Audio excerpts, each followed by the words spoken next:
વડોદરામાં હરણી દુર્ઘટના બાદ જાગેલા તંત્રએ શહેરમાં ચાલી રહેલી 20 જર્જરિત શાળાઓને નોટિસ ફટકારી ખાલી કરવાનો આદેશ આપ્યો હતો.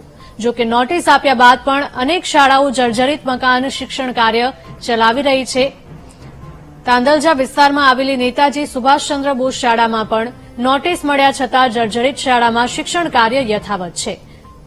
શાળામાં બિલ્ડિંગનો એક ભાગ જર્જરિત જાહેર કરાયો છે. તેવામાં બિલ્ડિંગના બીજા ભાગમાં ભૂલકાઓ ભણી રહ્યા છે.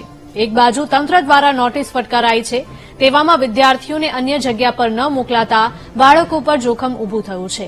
મહત્વનું છે કે તંત્ર દ્વારા શાળાને નોટિસ તો ફટકારી દેવાઈ છે, જો કે વિદ્યાર્થીઓના વૈકલ્પિક સ્થળાંતર અંગે કોઈ વ્યવસ્થા નથી કરાઈ, જેથી બાળકોને ક્યાં ખસેડવા તે અંગે અસમંજસ ઉભી થઈ. શિક્ષણ સમિતિને હું કહેવા માંગીશ કે સરકારના આરટીઈના કાયદા હેઠળ પ્રાથમિક શિક્ષણ ભારત દેશના દરેક બાળકને મફત અને ફરજિયાત મળવું જોઈએ.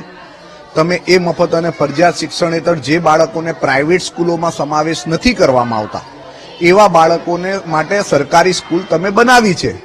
હવે આ સરકારી સ્કૂલ છેલ્લા 50 વર્ષ ઉપરાંતની 40 વર્ષ ઉપરાંતથી બનેલી છે, એટલે હવે આ બિલ્ડિંગ જર્જરિત થઈ ગયું છે.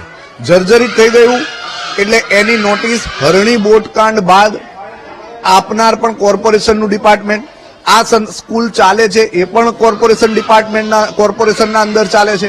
એટલે એક વિભાગ નોટિસ આપે છે કે ભાઈ આ બિલ્ડિંગ ખાલી કરી દો, અને બીજા વિભાગે એ બિલ્ડિંગ ખાલી કરાવી અને વૈકલ્પિક વ્યવસ્થા કરવાની છે. તો બંને જવાબદારી કોર્પોરેશનની જ છે, બરાબર છે.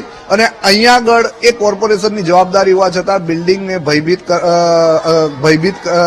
હતી, એમાંથી નિર્ભય કરવાની હમણાં કામગીરી માટેનું કે એવું કહે છે કે બેરિકેડિંગ કરી દીધું છે, પણ નિર્ભય ક્યારે કરશો? અને ત્યાં સુધીમાં કોઈ હોનારત થઈ ગઈ તો એની જવાબદાર કોણ? સમાચારોમાં રોકાય.